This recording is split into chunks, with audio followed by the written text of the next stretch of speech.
سر بچوں کے حوالے سے یہ کویشچن ہے کہ اگر بچوں کو گائیڈ کیا جائے کہ جو ہماری جو تعلیم ہے یہ جو فزکس ہے اور کیمسٹری اور بایو اور دوسرے کئی مضامین جس میں قوانین قدرت ہیں، فزیکل فینومینا آف نیچر، اور ان کو ان مضامین کو اس نیت سے پڑھا جائے کہ یہ اللہ کے قوانین کا مطالعہ ہے اور اس سے اللہ کی معرفت حاصل ہونی ہے، تو کیا یہ سبجیکٹ پڑھنا اس صورت میں کار ثواب ہوگا؟ کیوں نہیں ثواب ہوگا سرکار؟ قرآن کی 1000 سے آیات جو ہیں وہ فزیکل فینومینا آف نیچر پہ ہیں یقیناً. یعنی افلا ینظرون الی الابل کیف خلقت، کیا تم نے نہیں دیکھا کہ ہم نے یہ اونٹ کو کیسا بنایا؟ اب میرا بیٹا ماشاءاللہ 7-8 سال کا ہوگا، جو بڑے والا ہے احمد ہے، تو مجھے کہتا ہے بابا آپ کو پتا ہے اونٹ کس طرح کا جانور ہے؟ اونٹ جیسا کوئی جانور نہیں ہے. میں نے کہا اچھا. اس کے دیکھیں پاؤں ایسے اللہ نے بنائے ہیں کہ یہ ریگستان پہ چلتا ہے اور پانی بھی سٹور کر لیتا ہے، یہ 1 مہینے تک بغیر پانی پیے بھی زندہ رہتا ہے. تو وہ یعنی پہلے وہ اپنے چھوٹے بھائی کو سمجھا رہا تھا سعد کو، اور میں اس کی گفتگو سن رہا تھا، اور پھر اس نے مجھے سمجھایا کہ جی اونٹ جو ہے وہ، میں بھی پھر سنتا رہا کہ ہاں جی اونٹ میں واقعی ایسی کوالٹی ہے. قرآن نے بھی یہ کہا ہے افلا ینظرون الی الابل کیف خلقت. اور عرب کے لوگوں کے لیے اونٹ کی مثال بہت بڑی تھی. واقعی اونٹ بہت غیر معمولی جانور ہے، پانی سٹور کر لیتا ہے اپنے اندر، ورنہ ریگستان میں اتنا لمبا سفر کرنا، جب آپ کو پانی بھی کئی دنوں کے بعد آئے، باقی جانور تو راستے میں مر جائیں، خود بھی مرے اور تانوں بھی مار دیں، تو اونٹ آپ کو لے کے چلتا ہے. سیدنا خالد بن ولید جب یرموک کے لیے جا رہے تھے تو لمبے والا راستہ 15 دن کا تھا، چھوٹے والا 5 دن کا تھا، لیکن اس میں پانی کوئی نہیں تھا. تو پھر وہ بندے نے مشورہ کیا کہ آپ اونٹ رکھیں اور اونٹ زیادہ سے رکھیں، اونٹ جو ہے وہ پانی ظاہر سٹور کر لیتے ہیں، ہم اونٹوں کو ذبح کریں گے اور اونٹوں کے اندر سے جو پانی نکلے گا وہ اونٹوں کو پلائیں گے، اور جو اونٹوں کی پشت پہ لادا ہوا ہوگا وہ ہم استعمال کریں گے. عمر سیریز کے اندر وہ فلمایا گیا، اور اس طریقے سے وہ جناب وہاں پہ پہنچ گئے. ورنہ تو مطلب مسلمانوں کے لیے وہ تو جو کیسر روم ہے وہ پریشان ہو گیا کہ یہ کہاں سے آ گئے. تو وہ اس طرح کے مطلب تو بالکل فزکس کی ہے. باقی تعلیمات جو ہیں وہ ضرور قرآن چونکہ اس سے ڈیل کرتا ہے نا فزیکل فینومینا آف نیچر کو، اسی کو کہا گیا فَبِأَيِّ آلَاءِ رَبِّكُمَا تُكَذِّبَانِ. التذکیر بِآلاء اللہ، تم اپنے رب کی ان قدرت کی بڑی بڑی نشانیاں کو کیسے جھٹلاؤ گے؟ یہ نعمتوں والا ترجمہ تو مطلب صحیح مودودی صاحب نے صحیح ترجمہ کیا ہے، کیونکہ وہ دوزخ کی آیات کے بعد بھی فَبِأَيِّ آلَاء آتا ہے. تم اپنی رب کی قدرت کی ان بڑی بڑی کون سی بڑی بڑی جو نشانیاں جو ہیں ان میں، ان کو کیسے جھٹلا سکتے ہو؟ اے جن و انس کے گروہ، کس نشانی کو جھٹلاؤ گے؟ سر اسی طرح کچھ باتیں ہمارے جسم سے متعلقہ ہیں جو کہ اندر کا تو اندر تو ظاہر ہمیں نظر نہیں آ رہا، لیکن کچھ چیزیں جو بہت کامن ہیں ان کے حوالے سے بھی بچوں کو اگر اس گائیڈ کیا جائے کہ یہ چیزیں اگر ہمارے اتنی معمولی چیزیں اگر اللہ تعالیٰ نہیں گائیڈ کرنا چاہیے، لیکن اس میں یہ دیکھیں کہ جو ایز فار ایز یعنی جو تعلیم ہے سیکس کی، جی اس کو تو بس اسی ایج میں ہی جا کے ایجوکیٹ کیا جائے، اس کے علاوہ جو چیزیں وہ ایجوکیٹ کی جا سکتی. جیسے سر ناک کا فلٹر ہے، یہ بھی ایک ناک میں جو مواد بنتا ہے، اور پھر کان کا جو چیز ہے، اور پھر جو جسم سے فضلات خارج ہوتے ہیں، یہ ایک اللہ تعالیٰ کی بہت بڑی ایک نعمت ہے یہ چیز.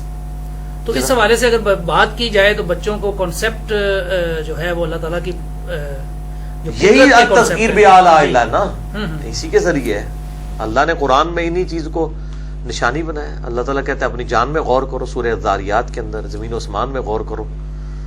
اور میں نے اس پہ لیکچر بھی دیا ہے ہو از اللہ، اللہ کون ہے، مسئلہ نمبر 60.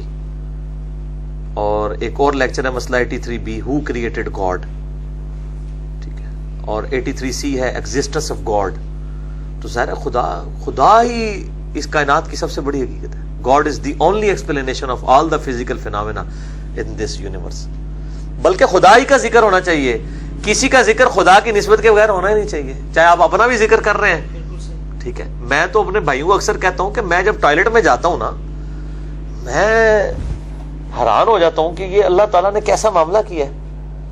یہ تو جن لوگوں کے گردے پھیر ہو چکے ہیں ان سے پوچھیں کہ یعنی ایک ڈائلسس کی قیمت 5 سے 6 ہزار روپے، اور آپ کے گردے 25 ڈائلسس روزانہ کرتے ہیں. یہ 25 ڈائلسس آپ کو مارکیٹ سے کروانے پڑ جائیں، 1.25 لاکھ روپے کا کام ہے. اور جو تکلیف ہے وہ اللہ تھا 4.5 گھنٹے کے لیے جا کے مشین کے اوپر چڑھنا اور پیسے اللہ سے دینا، اور آپ بے فکری کے ساتھ یہ کام کر رہے ہیں. اس طرح دل روزانہ جو ہے وہ 1 لاکھ دفعہ دھڑکتا ہے، آنکھیں 12,000 دفعہ جھپکتی ہیں، پھیپڑے 23,000 دفعہ سانس اندر کرتے ہیں، 1 دفعہ باہر کرتے ہیں. یہ ساری کیلکولیشن آپ کریں تو بندہ پریشان ہو جاتا ہے. تو ہر چیز کے پیچھے خدا ہے. تو اسی لیے وہ ظاہر بھی ہے اور باطن بھی ہے. ظاہر اتنا ہے کہ خدا سے زیادہ ظاہر کوئی چیز نہیں ہے, اور باطن اتنا ہے کہ اس سے زیادہ کوئی پوشیدہ چیز نہیں ہے. اپنی قدرتوں سے تو ظاہر ہے نا جی. درخت کو دیکھیں تو آپ خدا ظاہر ہے. کسی دنیا کی کسی چیز کو بھی دیکھیں. میں تو اب جب جانوروں کو دیکھیں, نیشنل جغرافی پہ آپ جانوروں کو دیکھیں تو مجھے تو لگ رہا تھا گویا میں خدا کو دیکھ رہا ہوں, اس کی قدرتوں کے ذریعے پہچان رہا ہوں. ٹھیک ہے, یہ قدرتی ہیں کس طریقے سے یعنی کمپیٹیبلٹی کر دی ہوئی ہے, کس طریقے سے یعنی فوڈ سائیکل, ایک فوڈ سرکل بنایا ہوا ہے. یعنی شیروں کے لیے علیحدہ خوراک ہے, زیبروں کی, بھینسوں کی, ان کے لیے گھاس اگا دی ہوئی ہے. پھر اس طریقے سے پوری چین بنتی ہے. یہ انسان تو حساب کتاب رکھ ہی نہیں سکتا.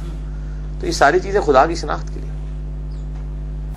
انسان کے پاس اللہ تعالی کی دی ہوئی نعمتوں میں سے سب سے بڑی نعمت, سب سے بڑی نعمت, سب سے بڑی نعمت انسان کی عقل ہے, انٹلیکٹ.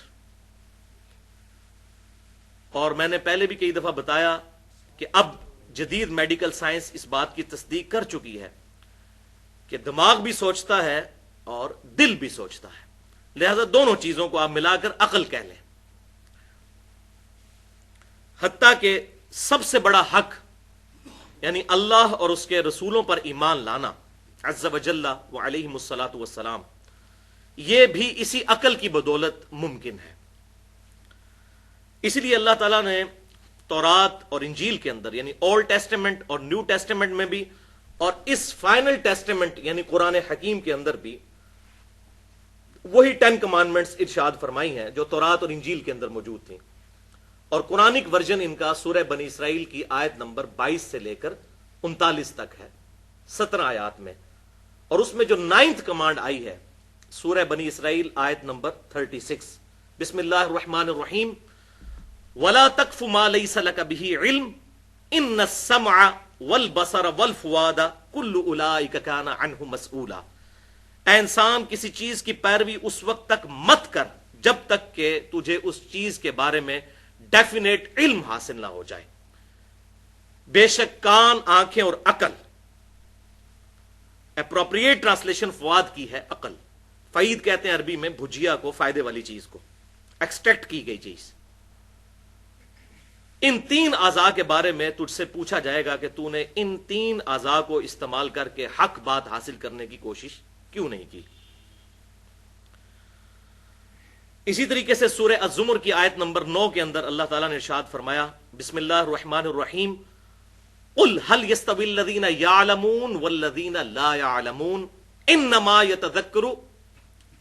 يتذكر اولو الالباب.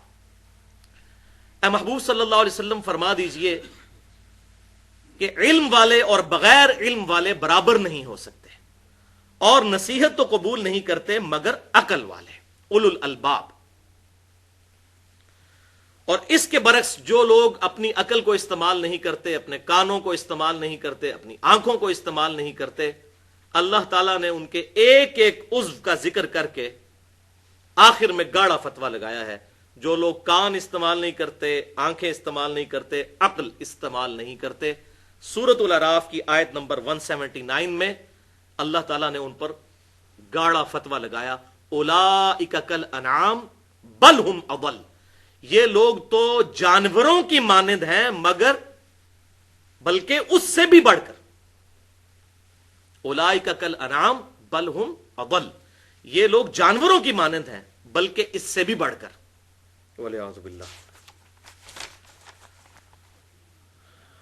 تو بھائیو, قرآن حکیم نے توہمات کو ریجیکٹ کر کے ڈیفینیٹ علم کے اوپر عقائد اور نظریات رکھنے کی ترغیب دلائی. حتیٰ کہ اس کا کلائمیکس ہے سورۃ الملک کی آیت نمبر 10, وَقَالُوا لَوْ كُنَّا نَسْمَعُ وَنَعْقِلُ مَا كُنَّا فِي أَصْحَابِ السَّعِيرِ. دوزخی جب دوزخ میں پہنچیں گے تو کہیں گے کاش ہم نے دنیا میں عقل استعمال کی ہوتی اور کانوں سے بات غور سے سن لی ہوتی تو آج ہم دوزخ میں نہ ہوتے. اور اس پر اللہ تعالیٰ کا ڈیوائن اوپینین آئے گا, فَاعْتَرَفُوا بِذَنبِهِمْ فَسُحْقًا لِأَصْحَابِ السَّعِيرِ. انہوں نے اپنے اصلی جرم کا اعتراف کر لیا, پس پھٹکار ہو ان اصحاب السعیر کے اوپر, دوزخ والوں کے اوپر. اب جرم ماننے کا فائدہ کوئی نہیں. اور بھائیوں، رسولوں کا مقدمہ ہی اسی بات پر قائم ہے کہ انسان نے اپنی عقل کو، اپنے کانوں کو، اپنی آنکھوں کو استعمال کر کے خود گمراہی سے بچ کر حق کا راستہ اختیار کرنا ہے. سورہ الدہر میں اللہ تعالیٰ نے ارشاد فرمایا انا ہدیناہ السبیل اما شاکرا و اما کفورا. ہم نے تو ہدایت کا راستہ واضح کر دیا ہے، چاہو تو اسے اختیار کر لو، چاہو تو انکار کر دو. یہ من چلے کا سودا ہے، لیکن انجام پھر مختلف ہوگا. انکار کرنے والوں کا انجام پھر اللہ کا غضب، اور ماننے والوں کا انجام جو ہے وہ اللہ تعالیٰ کی رحمت کا مقام جنت. تو اللہ تعالیٰ نے انسان کو یہ جو آزاد دیے، ان کی وجہ سے اکاؤنٹیبل ٹھہرا لیا ہے کہ انسان نے خود ہدایت کا راستہ اختیار کرنا ہے، نہ کہ ڈیسٹنی کا بہانہ بنانا ہے کہ میری تقدیر میں یہ لکھا تھا، میری قسمت میں یہ لکھا تھا. اگر اس طرح کی یہ تمام معاملات جو اللہ تعالیٰ نے حکمیہ ہمیں ارشاد فرمائے ہیں انہیں تقدیر پر چھوڑ دیا جائے، پھر تو رسولوں کا مقدمہ ہی ختم ہو جائے گا. رسولوں کا دنیا میں آنے کا مقصد ہی یہی ہے کہ ہمیں اس بات پہ جھنجھوڑیں کہ ہم اپنی عقل کو، اپنی آنکھوں کو، کانوں کو استعمال کریں. ادروائز اگر اللہ تعالیٰ نے زبردستی کسی کی ڈیسٹنی میں دوزخ یا جنت لکھی ہوئی ہے، پھر تو رسولوں کی ضرورت ہی کوئی نہیں، کتابوں کی بھی ضرورت کوئی نہیں ہے. تو ان کتابوں کا مقدمہ اور رسولوں کا مقدمہ اسی بات پر قائم ہے کہ ہم نے اپنا انٹلیکٹ استعمال کرنا ہے.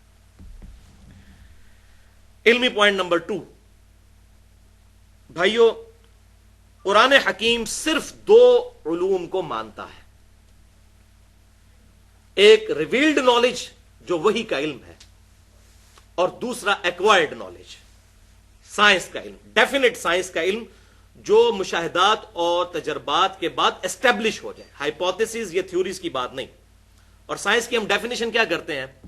The knowledge obtained through observations and experiments is known as science. مشاہدات اور تجربات کے ذریعے حاصل کیا گیا علم سائنس کہلاتا ہے.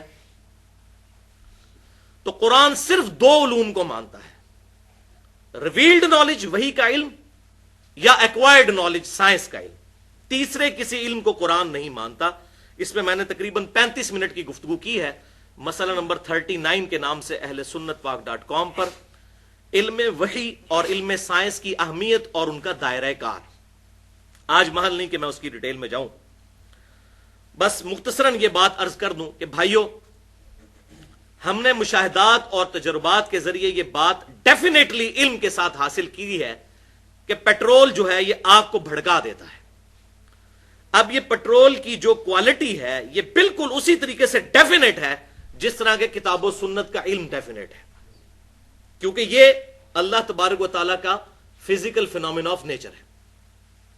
اللہ تعالیٰ اس کا پابند نہیں ہے، لیکن جو اللہ نے قوانین بنائے وہ تو بڑے محکم ہیں. پوری سائنس کی بنیاد ہی ان محکم قوانین کے اوپر ہے. اگر یہ قوانین روزانہ ٹوٹنے شروع ہو جائیں تو کوئی بھی سائنٹیفک ڈسکوریز کی بنیاد کے اوپر ہم کوئی بھی چیز، کوئی مشین نہیں بنا سکتے. اگر فرکشن ختم ہو جائے تو ہماری گاڑیاں جو ہے روڈ پہ نہیں چل سکتی. تو یہ ڈیفینیٹ محکم لا ہے. آگ ایک ہی دفعہ ٹھنڈی ہوئی ہے ابراہیم علیہ السلام کے لیے، روزانہ تو نہیں ٹھنڈی ہوتی. اور سمندر بھی ایک دفعہ ہی پھٹا ہے موسیٰ علیہ السلام کے لیے، روزانہ تو پھٹتا ہی نہیں ہے، ورنہ تو یہ سارے کے سارے معاملات چل نہیں سکتے.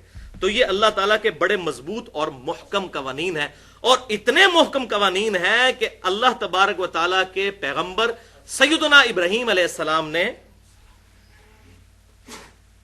اس کافر بادشاہ کے دربار میں اللہ تعالیٰ کی وحدانیت کی جو دلیل پیش کی تھی، سورۃ البقرہ کی آیت نمبر 258 میں، وہ ایک فزیکل فینومینا آف نیچر تھا کہ میرا رب وہ ہے جو مشرق سے سورج کو نکالتا ہے. اگر تو رب ہونے کا دعویٰ کرتا ہے تو مغرب سے نکال کے بتا. یہ ڈیفینیٹ لا ہے، فزیکل فینومینا آف نیچر. اللہ تعالیٰ اس کا پابند نہیں، لیکن اس نے قانون تو بنایا. تو اس پر وہ کافر خاموش ہو گیا. میرا رب وہ ہے جو مشرق سے سورج نکالتا ہے. یہ ود رسپیکٹ ٹو زمین ہے. بعض کفار اس کے اوپر بھی اعتراض کرتے ہیں جی سورج تو نکلتا ہی کوئی نہیں ہے. تو ود رسپیکٹ ٹو زمین، تو بھائیو یہی کفار جب اپنی اخبار کے اوپر روزانہ ٹائمنگ دیتے ہیں تو کیا دیتے ہیں؟ سن رائز اور سن سیٹ. تو اس وقت اگر ہم ان کا مذاق اڑانا شروع کرتے ہیں کہ بھائی سن تو رائز کرتا ہی نہیں، نہ سیٹ ہوتا ہے، تو کہیں گے نہیں نہیں یہ تو زمین کے ریفرنس ہے. تو بھائی یہ بھی زمین کے ریفرنس سے بات ہو رہی ہے، ریلیٹو ٹو زمین، ورنہ سورج تو غروب ہوتا ہی نہیں ہے. وہ تو زمین کی جو گردش ہے اس کی وجہ سے سارے معاملات چلتے ہیں. وہ مسئلہ نمبر 60 جو ہے ہو از اللہ، انہیں میں نے ڈیٹیل سے بتایا اس لیکچر کے اندر. بہرحال جو ایسی بات ہو جس پہ دونوں علوم متفق ہو جائیں، ریویلڈ نالج بھی اور ایکوائرڈ نالج بھی، تو وہ نور علی نور ہے. اس کے برعکس جو شے ریویلڈ نالج سے بھی ثابت نہ ہو اور ایکوائرڈ نالج سے بھی ثابت نہ ہو تو قرآن اس کو حق نہیں مانتا، اسلام اس کو حق نہیں مانتا. مثال کے طور پر ہمارے پڑوسی ملک کے اندر تقریباً 90 کروڑ ہندوؤں کا یہ عقیدہ ہے کہ زلزلہ اس لیے آتا ہے کہ ایک گائے ہے، اس نے ایک سینگ کے اوپر زمین کو اٹھا رکھا ہے، جب وہ تھک جاتی ہے تو دوسرے سینگ پہ اٹھاتی ہے، تو بس اسی کے ہلنے کی وجہ سے زلزلہ آتا ہے. اب اس کی دلیل نہ تو ریویلڈ نالج میں موجود ہے اور نہ ایکوائرڈ نالج میں. ہاں، ہمیں ایکوائرڈ نالج میں جیولوجی کی فیلڈ کے لوگ جیولوجسٹ بتاتے ہیں کہ ٹیکٹونک پلیٹس کے ڈسٹربنس کی وجہ سے زلزلے آتے ہیں. اچھا، اب ان پلیٹس کو ڈسٹرب کون کرتا ہے؟ اس کا جواب پھر سائنس نہیں دے گی، اس کا جواب ریویلڈ نالج سے ہوگا. یہ ساری کی ساری چیزیں ایک supreme being, super natural agency یا سپریم اتھارٹی نے کنٹرول کی ہوئی ہے، ٹائنیسٹ ڈیٹیل تک. وہ تو بس فزیکل فینومینا آف نیچر کو صرف ڈسکور کرتے ہیں کہ ایسا ہوتا ہے اس وجہ سے. اچھا جی، مد و جزر آتا ہے سمندر میں کشش ثقل کی وجہ سے، گریویٹیشنل فورس آف مون کی وجہ سے سمندر میں موجیں اڑتی ہیں. اچھا، تو یہ فورس کہاں سے آئی، کیوں موجود ہے مادے کے اندر؟ اس کے اوپر پھر سائنس خاموش ہے. وہ کہتے ہیں یہ فزیکل فینومینا آف نیچر ہے، بس دیٹس آل، اس سے آگے نہیں. اسی طریقے سے یہ عقیدہ رکھنا کہ کالی بلی رستہ کاٹ جائے گی تو یہ نحوست کی نشانی ہے،